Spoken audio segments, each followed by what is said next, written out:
Continue avec notre grand débat. On s'arrête ce soir sur le texte séparatisme. Ça y est, l'Assemblée nationale a donné officiellement et solennellement son feu vert en première lecture. Le projet de loi va très vite passer entre les mains des sénateurs. Il est déjà au cœur d'auditions depuis plusieurs semaines et la majorité de droite et du centre a bien l'intention d'apporter des retouches, soit pour le durcir, soit pour le rendre plus lisible. Comment ce texte sortira-t-il du Sénat? On voit cela avec nos invités dans un instant. Quelques indications d'abord avec Marion Vigreux et Louis Pécastin. Après 2 semaines de débat, le projet de loi contre le séparatisme est adopté à l'Assemblée. Pour 347 contre 151, l'Assemblée nationale a adopté. Au Sénat, les premières auditions ont commencé, menées notamment par Jacqueline Eustache-Brinio, désignée rapporteure d'un projet de loi qu'elle ne trouve pas au niveau. Je ne suis pas sûre que ce texte aujourd'hui soit suffisant pour régler le vaste chantier qui est devant nous sur la lutte contre l'islamisme, clairement. Il a le mérite d'exister, mais à mon sens, il ne va pas assez loin. Mais on en rediscutera au Sénat dans les jours qui viennent. Nous avons une réelle difficulté dans ce pays avec cette volonté politique de faire passer la foi avant la loi. Et elle est là, la réalité. Elle attend des échanges au Sénat, plus de fermeté sur l'instruction à domicile, l'immigration ou encore sur le contrôle des associations et des lieux de culte. Pour Dominique Vérien, ce texte, c'est d'abord une base de travail qui nécessite d'être approfondie, notamment sur la laïcité. Notamment sur les personnels bénévoles qui ont une mission de service public, comme les accompagnants scolaires. Je pense que le Sénat aura une vision pour essayer d'aller probablement un peu plus loin. Pas forcément beaucoup plus loin, parce que je pense que ce texte est bienvenu et nécessaire. Et donc l'objectif, c'est quand même qu'on arrive à s'entendre et à faire que ce texte puisse passer. De son côté, la sénatrice Esther Benbassa dénonce un projet de loi stigmatisant et inutile. On a une loi 1905, on n'a qu'à l'appliquer. Au lieu de l'appliquer, on vous fait un texte, sorte de pansement. Au Sénat, il y a une majorité de droite et je crains qu'on ne rende ce texte encore plus restrictif. Et ce n'est pas bien. Ce n'est pas bien parce que en France, la liberté des cultes a fait que nous vivons malgré tout ensemble et nous respectons les autres religions. Pour elle, c'est d'abord en combattant la pauvreté et le chômage qu'on fait reculer l'islamisme. Quant au calendrier législatif, le rapport sera examiné en commission à la mi-mars, avant un débat dans l'hémicycle prévu à partir du 30 mars et pour au moins 6 jours. Avec nous pour le grand débat d'ALPL ce soir, Cécile Cukierman, bienvenue. Vous êtes sénatrice communiste de la Loire et vice-présidente de la commission des lois.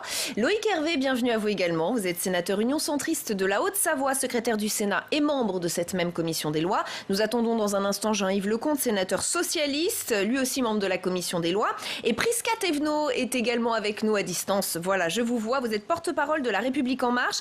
Vous avez fait partie du groupe de travail mis en place par la majorité présidentielle sur ce projet de loi contre le séparatisme et vous êtes cofondatrice de Civil Impact, ou Civil Impact, je ne sais pas comment on le prononce, école d'engagement citoyen. Merci à tous d'être avec nous. Ce projet de loi contre les séparatismes, on imagine bien, Loïc Hervé, qu'il ne va pas sortir de la même manière qu'il est sorti de l'Assemblée nationale. Comment la majorité sénatoriale à laquelle vous appartenez, à laquelle les centristes appartiennent, compte-t-il le modifier ? D'abord, ce texte vient d'être voté à l'Assemblée nationale. Il arrivera devant nous dans quelques semaines maintenant. Le travail d'audition a très largement commencé sous l'autorité des 2 co-rapporteurs. Le Sénat regarde toujours ces textes-là sous l'angle, et c'est bien sûr la partie de la majorité que j'incarne, c'est-à-dire le centre-droit, avec ce regard qui est celui de la préservation et de la protection des libertés publiques. Et on ne pourrait pas avoir un texte qui doit évidemment aller apporter des moyens de lutte contre une forme de dérive sectaire de l'islam, pour le dire ainsi, qui pose des difficultés importantes, mais qui ne va pas aller contrarier un équilibre que nous avons mis des décennies à trouver, qui est ce compromis, cette espèce de concorde dans lequel les cultes vivent, existent, et dans un fonctionnement que la République garantit. Quand même, la petite musique qui circule pour ce qui est de la majorité de droite, la majorité sénatoriale, c'est un durcissement du texte. Pas forcément. On verra au moment où il arrivera devant nous si certains collègues veulent durcir. Moi, je ne voudrais pas qu'au motif qu'on veut faire reculer des dérives sectaires, on doive imposer à des personnes ou à des entités morale, des exigences qu'elle respecte d'emblée et depuis toujours. Aller demander à toutes les religions françaises de respecter la République, elle la respecte toutes. Mais par contre, mettons l'accent sur des dérives extrêmement graves qui touchent à l'école, qui touchent à l'égalité entre les femmes et les hommes, qui touchent à la concorde républicaine et qui posent des difficultés, qui luttent contre ce que la République établit et dans les grands principes d'ailleurs que nous avons hérités de ces grands droits de la Troisième République. Ayons bien en tête que la loi de 1901, la loi de 1905, ces grands textes qu'on va... Des textes fondateurs. Qu'on a déjà modifiés dans le passé. Il ne faut pas croire que ce sont des textes qui sont totalement dans le marbre, mais si on y touche, attention à ne pas toucher des équilibres qu'on a mis du temps à trouver. Cécile Kukierman, vous le rejetez en bloc, vous, ce texte, où vous y voyez des apports, des vraies avancées pour le vivre ensemble? Écoutez, je crois que la question d'abord, elle n'est pas de le rejeter en bloc, parce qu'il y a un problème qui est face à nous, qui s'est d'ailleurs encore exprimé à l'automne dernier avec cet assassinat tragique et inimaginable, j'ai envie de dire, à l'échelle en tout cas de l'humanité, de l'assassinat de Samuel Paty. Donc la question n'est pas d'être pour ou contre. Il y a à agir et il y a à sécuriser notre République. Mais il faut faire attention, effectivement, la question n'est pas d'avoir des sacro-saints textes auxquels nous ne pourrions pas toucher, tel celui de 1905. L'esprit du texte de 1905 est un texte fondamentalement de liberté et de protection de chacune et de chacun pour permettre à toutes et tous de vivre en République. Je crois que c'est ça l'esprit. Et aujourd'hui, finalement, le texte tel qu'il est proposé, d'ailleurs, le titre initial en est assez évocateur, sur le séparatisme, n'est pas ce texte de liberté tant attendu qui vise à protéger. Donc oui, il y a à regarder, en tout cas pour notre groupe, mais tel que l'ont fait d'ailleurs nos collègues à l'Assemblée nationale du groupe GDR, nous regarderons article par article, parce qu'il y a des enjeux sur l'éducation, parce que je demeure convaincue en tant que femme de gauche que le service public d'éducation doit s'adresser à toutes et à tous et permettre de sortir grandi en tant que citoyen. Il y a besoin de réconcilier, de ramener la République au plus près de chacune, de chacun, dans les communes rurales comme dans les quartiers populaires. Attention, voilà, parce que nous savons aujourd'hui les difficultés qu'il y a, à ne pas stigmatiser telle ou telle partie de la population française, parce que, pour parler très franchement, la majorité de nos concitoyennes et de nos concitoyens qui sont de confession musulmane ne se retrouvent pas dans cet intégrisme et dans cet islamisme politique qui vise à dévoyer l'essence même de la pratique religieuse. Prisca Thévenot, on entend beaucoup de vigilance du côté du Sénat. Ce matin, sur notre antenne, Guillaume Pelletier, qui est le numéro 2 des LR, nous dit c'est même pas d'une souris qu'il accouche ce projet de loi, c'est d'un petit mulot. Qu'est-ce que vous répondez à tout cela, à ces réticences face à l'arrivée de ce texte, en tout cas ici au Sénat? Alors par rapport à ce que vous venez de me citer, déjà bonsoir, effectivement il faut déjà rappeler dans quel contexte s'inscrit ce projet de loi qui vient de passer en première lecture à l'Assemblée nationale. Il ne faut pas rappeler que pendant longtemps, c'est l'inaction qui a été prônée face à ceux qui s'en prennent à la République. Pourquoi ? Parce qu'on s'est longtemps perdu dans des polémiques pendant que ceux qui s'en prenaient à la République pouvaient œuvrer tranquillement et sans crainte. Donc moi, je rejoins ce qui vient d'être dit sur le plateau. Ce texte va peut-être pas assez loin, ce texte a besoin d'être complété peut-être, mais le rejeter en bloc, je pense que c'est extrêmement dangereux pour l'objectif qu'il tend à mener, à savoir renforcer notre République et la protéger. Et je pense que c'est aussi important de rappeler quelque chose, c'est que ce texte n'est pas contre les religions. D'ailleurs, Raïm Korsia a rappelé il y a quelques semaines dans une interview qu'il n'y avait pas eu de front des cultes contre ce texte et que jamais autant les cultes n'avaient été auditionnés et pris pour venir participer à un texte comme celui-là. Donc je pense qu'il est important. Maintenant, je rejoins Madame la sénatrice, c'est que ce texte n'est qu'un volet sur le combat que nous devons mener. Effectivement, lutter contre l'islamisme, les séparatismes, mais également renforcer la promesse républicaine là où elle peut pécher et là où en fait se trouve le terreau de l'islamisme. Voyons un peu dans le détail les mesures phares de ce texte et je vous laisse répondre. Instruction à domicile soumise à autorisation, contrôle des fédérations sportives, neutralité religieuse pour les agents de tous les services publics, délit d'entrave à la fonction d'enseignant, surveillance renforcée des lieux de culte, interdiction des certificats de virginité et j'en passe. Il y a énormément d'articles. Certains ont même dit que c'était un article fourre-tout, Loïc Hervé. Est-ce que pour vous, quand même, on a quelques mesures qui vont faire avancer les choses ? on est dans une période, moi je trouve que je suis rapporteur d'un autre texte qui arrive juste avant, qui est le projet de loi sur la sécurité globale. On a quand même tendance à avoir depuis maintenant quelques temps des textes où on a quand même des mesures extrêmement éparses, qui touchent tout un tas de domaines qui n'ont rien à voir les uns avec les autres, et sur un sujet aussi important que le sujet de la cohésion républicaine, il s'agirait quand même de procéder un peu avec méthodologie. Donc, il faudrait qu'on les prenne un par un. Moi, l'interdiction des certificats de virginité, je trouve ça très bien. Je le voterai sans aucune difficulté. La délégation aux droits des femmes du Sénat est pour, il n'y a pas de problème. Sur les questions d'autorisation d'instruction à domicile. Moi qui suis un enfant de l'école de la République, qui ai fait toute ma scolarité dans des écoles publiques, je trouve qu'on doit réenchanter la promesse républicaine de l'école publique et laïque. Ça, je suis totalement d'accord. Mais en même temps, pour avoir rencontré des familles concernées, je ne voudrais pas qu'on... dans le cadre de cette obligation faite d'instruire nos enfants, qu'on aille trop contraindre des gens qui respectent totalement les obligations qui sont les leurs et qu'on laisse de côté. Je vais vous prendre un exemple. Moi, j'aimerais interroger notre collègue, la personne qui représente la majorité aujourd'hui. J'aimerais l'interroger sur une catégorie d'enfants qui, dans notre pays, sont très peu scolarisés. Ils sont plusieurs milliers ou dizaines de milliers. Ce sont les enfants de la communauté des gens du voyage. Autrefois, il y a 30 ans ou 20 ans, il y avait des instituteurs détachés de l'éducation nationale qui allaient dans les campements. Il y avait des classes caravanes. Aujourd'hui, ces enfants sont inscrits dans des écoles, suivent le CNED et il n'y a aucune vérification. C'est bizarre, mais on n'en parle pas. C'est-à-dire qu'on regarde là où il y a de la lumière. C'est-à-dire qu'on regarde là où sont braqués les projecteurs de l'actualité. Je rejoins ce que Cécile Cukierman vient de dire sur Samuel Paty. Bien sûr, ce sont des choses qui sont extrêmement graves et qui nous ont choqués et pour lesquelles on doit trouver des solutions. Mais si on regarde la question des enfants qui vont à l'école ou qui n'y vont pas, mettons le paquet sur des enfants qui échappent complètement à la scolarisation. Alors peut-être qu'on va laisser Prisca Thévenot répondre sur ce point très précis. D'ailleurs, l'instruction à domicile fait vraiment débat dans ce texte. Oui, elle fait débat parce que il y a beaucoup de choses qui ont été dites, beaucoup de choses fausses.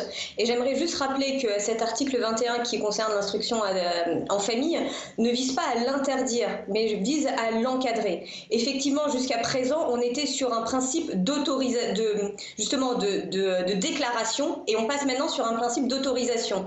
Donc attention, il faut bien faire la part des choses en disant que oui, il va être encadré, mais en aucun cas, il ne sera interdit. Et notamment, il existe un tas de dérogations qui sont possibles, notamment quand il s'agit de pratiques sportives ou culturelles, ou quand il s'agit par exemple d'un problème de santé ou d'un projet familial. Et oui, il faut faire en sorte, et là je rejoins ce qui a été dit, il faut faire en sorte que l'ensemble des enfants de la République puissent accéder à l'école, qui est quand même le socle de notre République. Alors, vous avez peut-être lu comme moi l'interview de Philippe Bas dans le Figaro du jour. L'ancien président de la commission des lois émet énormément de réserves sur ce texte et il pose notamment la question de la cible manquée par ce texte. Pourquoi créer de toutes pièces une nouvelle bureaucratie qui s'épuisera dans la surveillance des temples protestants, synagogues, églises orthodoxes, temples bouddhistes et paroisses catholiques qui vivent en bonne intelligence avec la République? La cible, c'est l'islamisme, dit-il, qui prétend imposer sa loi totalitaire par-dessus la loi de la République. La surveillance des autres cultes, cela a aussi posé question aux représentants des religions dont vous parliez d'ailleurs tout à l'heure, Prisca Thévenot, mais pour le coup, on a aussi entendu un représentant des protestants et un représentant des catholiques qui émettent de sérieux doutes. Écoutez. Le sentiment qui en ressort, c'est encore une fois qu'il y aurait une sorte de méfiance sur le fait même d'être un citoyen, sur le fait même d'un citoyen croyant. Je n'attribue à aucun d'entre vous, ni même d'ailleurs à notre gouvernement, cette méfiance, mais je dis simplement que, qu'on le veuille ou non, une loi répressive ne peut que donner cette impression. C'est la première fois, comme président de la Fédération protestante de France, que je me trouve dans cette situation de défendre la liberté de culte. Je n'avais jamais imaginé que dans mon propre pays, une chose pareille puisse arriver. Voilà, ça c'est des auditions très fortes qui ont eu lieu au Sénat il y a quelques semaines. Oui, moi je voulais réagir parce que j'ai participé à toutes les auditions de tous les cultes, à l'exception d'un représentant. Tous nous alertent sur un certain nombre d'articles de ce projet de loi. Et donc j'en reviens quand je parle de loi de liberté ou de loi de restriction. Voilà. Donc moi, en tant que politique et attachée à la laïcité, il ne m'appartient pas de m'immiscer dans les pratiques cultuelles des uns et des autres, mais de faire en sorte effectivement que chacune et chacun puisse vivre sa religion, sa non-religion, dans les cadres de nos règles de la République. Et nos règles républicaines doivent rester premières et au-dessus. Après, la dérive, et peut-être par rapport aux propos de Philippe Bas, effectivement, dans le Figaro, auquel vous faites allusion, je crois qu'il faut vraiment éviter un écueil qui serait de faire de cette loi une loi qui renforce des séparations déjà préexistantes dans notre société. Et je crois que nous devons réellement, la gauche comme la droite, faire très attention à cela. Parce qu'à un an de l'élection présidentielle, si on s'amuse à agiter de tels chiffons rouges, on peut aussi emmener cette communauté républicaine dans un affrontement dont personne ne sortira grandi et dont, y compris ceux qui sont aujourd'hui les plus menaçants, à savoir cet intégrisme islamiste, peuvent demain être les grands vainqueurs. Et moi, je ne veux pas ça. Et je ne veux pas ça parce qu'y compris dans notre famille politique, je crois qu'un certain nombre de maires communistes, de maires de villes, de banlieues, depuis maintenant plusieurs décennies, y sont confrontés. Donc je ne vis pas dans un pays de bisounours où il n'y aurait pas de soucis. Je le sais et je travaille au quotidien avec ces élus qui y sont confrontés. Oui, nous avons un souci. Nous avons un souci dans la vie associative, dans le rapport à l'école, dans l'accès au travail, dans l'accès aux lieux publics. Mais c'est bien cet ensemble-là et de ne pas faire croire que c'est en stigmatisant par une loi telle ou telle que nous allons résoudre. On a besoin de réincarner par des personnes, par des individus, par du service public, la République de partout sur notre territoire. C'est ça l'échec des dernières années. Donc je ne peux pas laisser dire que... parce que c'est trop facile. Ça suffit, ce nouveau monde qui balayerait ce que l'ancien monde a fait. Si le problème était si simple, nous l'aurions réglé. Oui, il y a eu des choses qui ont été faites. Il y a eu des choses qui ont été faites. Et mon groupe politique s'y est opposé. Mais c'est pas parce que je ne suis pas d'accord que je vais dire qu'il ne s'est rien fait. Donc nous avons un débat à construire. Et nous avons un débat. La gauche n'a pas réussi, la droite n'a pas réussi, et la République en marche, dans ce qu'elle propose aujourd'hui, ne réussira pas mieux. Voilà, donc c'est un vrai débat. Et sur ce projet de loi séparatisme, effectivement, moi je crois qui redonne les principes de la République, je crois que n'oublions jamais une chose, si on fait une loi pour exclure, elle ne peut pas être bonne et elle ne peut pas aller dans l'objectif qui est celui de faire République ensemble. Prisca Thévenot, c'est intéressant ce que nous dit Cécile Cukierman. Elle nous parle finalement de l'effet psychologique que pourrait avoir ce texte et qui pourrait finalement être contre-productif et radicaliser peut-être encore plus les personnes ciblées. Qu'en pensez-vous? Que répondre à cela? Mais moi, j'ai envie de dire que je suis d'accord. Je suis d'accord. Et pourquoi il y a cet amalgame qui est en permanence et peut-être ce sentiment tout à fait légitime d'une partie de la population qui se sent stigmatisée. C'est juste et uniquement par les discours qui sont construits et certains discours qu'on a entendus à l'Assemblée nationale, par notamment une partie du front de gauche qui a fait en permanence l'amalgame entre l'islamisme et l'islam. Attention, elle ne stigmatise pas les musulmans de France. Prisca Thévenot, on vient d'entendre des représentants religieux qui eux-mêmes émettent des doutes et sont presque, non pas en train de se radicaliser, mais en train de dire attention, vous êtes en train de toucher à toutes les religions. Tout à fait. Et sur ça, en fait, ce texte rappelle quoi? Il rappelle tout simplement que c'est la loi avant la foi et qu'une loi ne peut pas, pour être juste et acceptée, recréer des inégalités alors qu'elle cherche justement à rappeler les principes républicains. Donc je pense que ce qui est important effectivement, c'est de rappeler les bons termes, de ne pas se tromper, ne pas faire d'amalgame, et que les représentants des cultes émettent des alertes, ben c'est très bien, ils sont tout à fait dans leurs droits. Maintenant, il faut avancer avec ces alertes, mais ne pas rejeter d'un bloc, et j'ai pas l'impression que ce soit l'état du débat ce soir, ce texte. Loïc Hervé.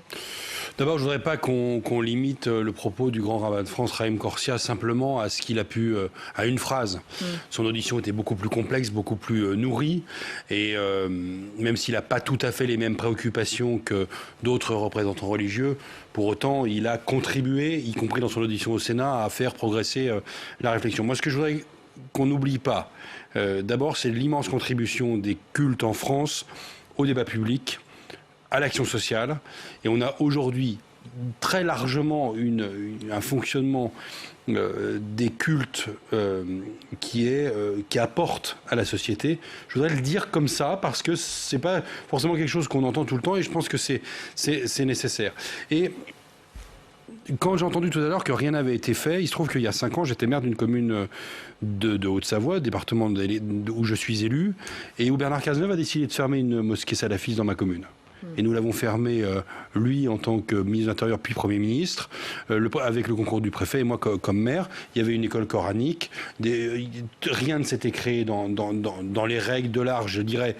Et on a dû, pour des raisons de sécurité intérieure, fermer cette mosquée. Elle l'a été, ça a été très compliqué, puisque moi-même j'ai été menacé de mort à ce moment-là.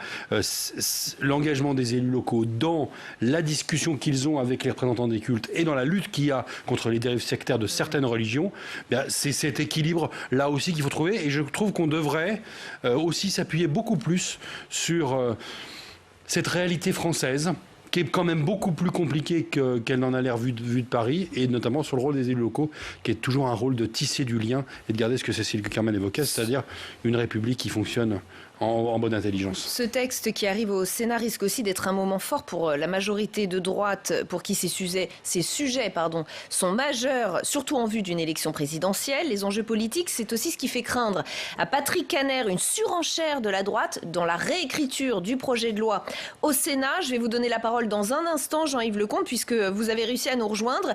D'abord, on va écouter le patron du groupe socialiste qui a bien expliqué pourquoi il avait ces craintes politiciennes hier dans Audition publique. Écoutez. Il est fort probable que nous votions contre ce texte. Je crains les apports qui vont être apportés par la droite sénatoriale. Intégration de la question du voile. Enfin, je pense qu'on va avoir une caricature de ce texte qui comporte des choses positives sur le financement des cultes, sur la lutte contre les certificats de virginité, sur la lutte contre la polygamie. Il y a des choses positives dans ce texte qui peut-être, et je l'espère, vont subsister. Mais la droite sénatoriale va, encore une fois, caricaturer, va l'aggraver potentiellement dans un objectif qui est aussi celui de la perspective de la candidature de M. Retailleau. Donc il y a des chances que nous votions contre ce texte. Mais en l'état, si le texte était resté le même au Sénat, nous verrons bien cela au mois de mars, enfin avril, nous nous serions abstenus. Jean-Yves Lecomte, on se demandait pendant que vous étiez absent comment ce texte allait sortir du Sénat. Est-ce que vous aussi, vous avez une crainte autour de cette majorité de droite au Sénat qui pourrait, comme le dit Patrick Kanner, caricaturer le texte ? Au regard de ce que nous avons vécu au moment de la loi bioéthique, tout à fait. Dans la mesure où, sur la loi bioéthique, nous espérions pouvoir faire un chemin ensemble pour faire évoluer finalement la loi au Sénat comme à l'Assemblée nationale en tenant compte de l'évolution de la société. Et puis finalement, le Sénat a été finalement pris en otage par une partie de la majorité sénatoriale et ne participera pas finalement à l'élaboration de la loi. Et là, sur le texte, sur les principes de la République, c'est la même chose. Il ne faut pas confondre le renforcement finalement des principes de la République et de la laïcité avec ce que veulent en faire un certain nombre de membres de la majorité sénatoriale, c'est-à-dire finalement un outil politicien d'utilisation et de stigmatisation d'une partie d'une religion.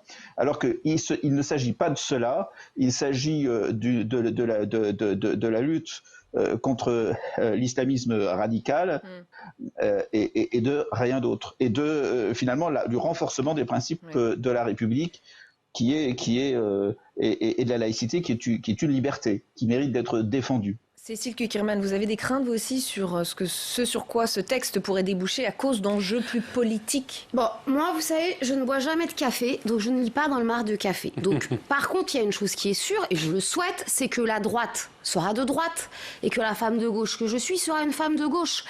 Et si vous voulez, je ne vais pas reprocher maintenant le débat politique qui va s'installer dans les semaines à venir, et dont je pense notre pays a besoin. Parce que le pire, c'est quand on nie le débat et que, parce que même dans la contradiction du débat politique, on en sort du commun et encore plus sur ces questions. Donc vous avez confiance. J'ai confiance dans le débat qui va faire, et peut-être qu'il y aura, y compris sur des amendements, du débat politique et du débat contradictoire qui peut même être virulent. Mais par contre, évitons les amalgames. Voilà, restons bien sur ce texte. Par exemple, moi je regrette, mais je pense que le débat sur la bioéthique est un débat. Voilà. Le débat que nous avons là sur les problématiques de faire République ensemble, du communautarisme qui invite finalement les uns les autres à vivre à côté et non pas ensemble. Mais on le voit dans les pratiques religieuses, mais on le voit sur plein d'autres choses. On le voit sur un individualisme renforcé qui fait que quand même, pour une partie, on pense que des parents élèvent mieux leurs enfants qu'on ne les élèverait tous ensemble. Donc tout ça, ce sont des vrais enjeux de société que nous allons avoir. Mais moi, vous voyez, si Bruno Retailleau, puisqu'il a été cité, patron du groupe Les Républicains ici au Sénat, est dans une posture de droite, il le sera.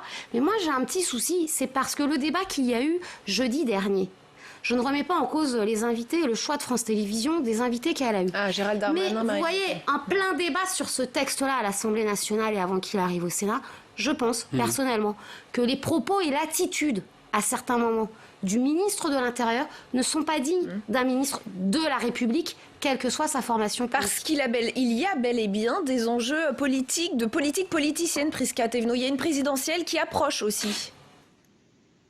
Oui, mais j'aimerais rappeler qu'effectivement, le texte n'est pas un texte pour faire campagne, mais c'est un texte pour faire République. Il y aura un temps pour tout, il y aura un temps pour la campagne, mais là, ce qui doit nous unir, ce qui doit faire qu'on soit ensemble, c'est bien de lutter contre un ennemi commun qui est l'islamisme, le séparatisme. Donc je pense qu'il faut faire attention à ne pas tomber dans des excès qui viendraient finalement nuire à l'objectif même de ce texte qui doit nous unir.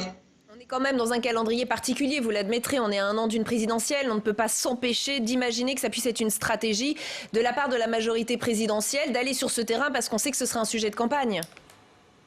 La seule stratégie à avoir pour moi, c'est vraiment d'en finir et d'enfin avoir des outils qui soient aussi bien effectivement au niveau national que locaux. Il y a déjà des cellules CLEAR qui existent au niveau local et il faut renforcer encore ces démarches pour lutter contre l'islamisme. Et c'est ça la seule stratégie de ce texte. Et c'est comme ça qu'il a été travaillé, aussi bien à l'Assemblée, mais même en amont, au sein de La République En Marche. Loïc Hervé, une réponse aux deux enjeux, effectivement, ce qui se passe du côté de la majorité présidentielle et ce calendrier, et ce qui peut se passer du côté de la majorité sénatoriale, une caricature du texte attendue par Patrick Kanner.